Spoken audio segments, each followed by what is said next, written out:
करने से पहले प्लीज़ मेरी वीडियो को लाइक ज़रूर कर दे और साथ ही अपने फ्रेंड्स को भी शेयर कर दे। आज हम डिस्कस करेंगे टाइप्स ऑफ अकाउंटिंग या ब्रांचेस ऑफ अकाउंटिंग। दोनों में से कोई भी क्वेश्चन हो सकता है, या तो आपसे टाइप्स पूछेंगे या ब्रांचेस पूछेंगे, तो दोनों का एक ही मतलब है। तो कितने अकाउंटिंग के टाइप्स हैं? जो हमारा फर्स्ट है वो है फाइनेंशियल अकाउंटिंग। जो हमारी फाइनेंशियल अकाउंटिंग है वो किस काम आती है?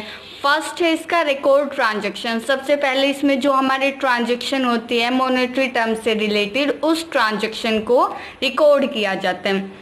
वो जो ट्रांजैक्शन रिकॉर्ड होती है उसके बाद जो हम प्रॉफिट और लॉस स्टेटमेंट बनाते हैं, जितनी भी फाइनेंशियल स्टेटमेंट बनाते हैं, उससे हमें क्या पता चलता है, क्या निश्चित करता है? वो असर्टेन प्रॉफिट और लॉस, जो हमें प्रॉफिट और लॉस बताता है। प्रॉफिट और लॉस के पता होने के बाद हमें अपने बिजनेस की फाइनेंशियल पोजीशन पता चलती है, और फाइनेंशियल पोजीशन के पता होने के बाद information required to other parties, जो हमारे बिजनेस से रिलेटेड जो भी इंफॉर्मेशन है हम उन पार्टीज को देते हैं जो हमारे बिजनेस में इंटरेस्टेड है।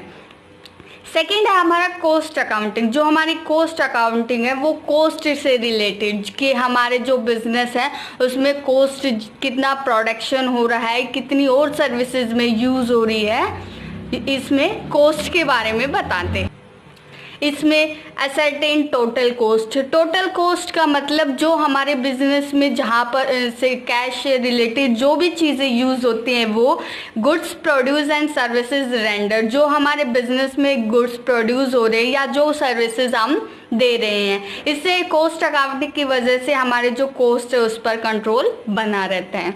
थर्ड है हमारा मैनेजमेंट अकाउंटिंग। ये किस काम आता है? Information that helps in planning controlling. वो सूचना जो हमारे बिजनेस की प्लानिंग में या कंट्रोलिंग करने में हेल्प करती है।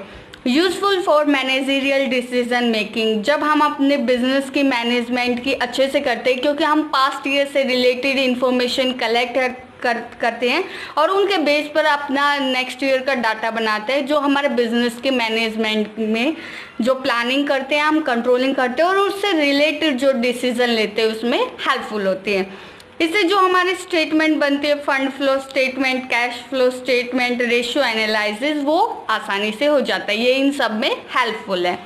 नेक्स्ट है टैक्स अकाउंटिंग। ये किस लिए होती है? ये हमारे टैक्स सेटलमेंट के लिए होती है। जो भी जितने भी हमारे बिजनेस में टैक्स पर्पज से जितने भी रिलेटेड जो टैक्स लगाए जाते हैं, ये सारे such as income tax, sales tax, ये टैक्स अकाउंटिंग इसमें हेल्प करती है। नेक्स्ट है सोशल रेस्पॉन्सिबिलिटी अकाउंटिंग। ये किस लिए बनाई जाती है? Contribution of business toward society, कि हमारा जो बिजनेस हमने स्टार्ट किया है वो सोसाइटी के लिए कैसे काम करता है, ये उसमें हेल्पफुल है। जैसे कभी कभी कोई बिजनेसमैन अपने ज़्यादा अर्निंग हो जाती है उसकी, तो वो सोसाइटी के लिए भी सोशल रेस्पॉन्सिबिलिटी भी कुछ निभाता है। जैसे वो लोगों को रोज़गार देता है या उन्हें फाइनेंशियल से रिलेटेड कोई सपोर्ट प्रोवाइड कर देता है। आगे हम डिस्कस करेंगे यूजर्स ऑफ अकाउंटिंग। मेनली आपको दो यूजर्स याद रखने हैं, इंटरनल यूजर और एक्सटर्नल यूजर। इंटरनल यूजर कौन से यूजर होते हैं? वो यूजर पर्सनल वो directly involve in managing and operating business, जो हमारे बिजनेस में काम हो रहे हैं, जो उनसे डायरेक्टली इन्वॉल्व है। ये नहीं है कि आप अपने घर बैठे आपको इंफॉर्मेशन मिल रही है। इसके विपरीत ऑपोजिट में जो बिजनेस में हो रहा है आपकी, चाहे वो गुड्स प्रोड्यूस हो रहे हो, आप जितनी भी एक्टिविटीज़ हैं उनमें डायरेक्टली इन्वॉल्व होते हैं। जितने भी हमारे बिजनेस में काम होते हैं आप उनमें इन्वॉल्व होते हैं। They have information regarding cost, production, profit, sales etcetera. जो इंटरनल यूज़र है उनको हमारे कॉस्ट से रिलेटेड, प्रोडक्शन से रिलेटेड, प्रॉफिट से रिलेटेड या सेल से रिलेटेड जितनी भी इंफॉर्मेशन है, हमारे बिजनेस एक्टिविटीज़ जो चल रही है, इंटरनल यूज़र्स को उसके बारे में इंफॉर्मेशन होती है। Valuable information which is not available to external user. जो इंटरनल यूज़र्स को बिजनेस एक्टिविटीज से मोस्ट रिलेटेड इंफॉर्मेशन होते हैं, वैल्यूएबल इंफॉर्मेशन होते हैं, वो ज़्यादातर एक्सटर्नल यूज़र को नहीं होती। ये वो पर्सन है जो डायरेक्टली कनेक्ट होते हैं हमारे बिजनेस एक्टिविटीज़ से। जो हमारा सेकंड है एक्सटर्नल यूज़र, जो बाहरी यूज़र्स हैं उनका। those who are interested in present and future state of business but not a part of management।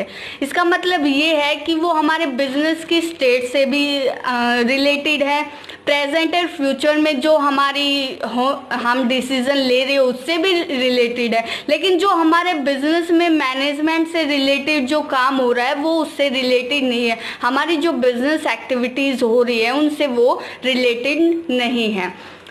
इसमें आ जाते हैं ओनर्स। आपको पता है बिजनेसमैन जो भी बिजनेस सेटअप करता है वो शुरू में तो साथ रहता है, लेकिन बाद में वो किसी को अपना बिजनेस हैंड ओवर करके वो सिर्फ प्रॉफिट लेता है। तो ओनर है वो एक्सटर्नल यूज़र होता है, उसे सिर्फ प्रॉफिट के बारे में पता होता है और फाइनेंशियल स्टेट तुम्हारे बिजनेस की क्या चल रही है उसके बारे में पता होता है। बिजनेस में क्या एक्टिविटीज़ हो रही है, वो कभी भी खड़ा होके क्या सामान बन रहा है, कितनी कॉस्ट आ रही है, ये कुछ नहीं देखता। इसमें जो हमारे इंटरनल यूजर में है, जो हमारे मैनेजिंग डायरेक्टर होते हैं, ऑफिसर्स होते हैं, ये सारे रिलेटेड है। और एक्सटर्नल यूजर में हमारे ओनर्स हो गए, क्रेडिटर्स हो गए, जो हमें सामान और सर्विसेज क्रेडिट पर देते हैं।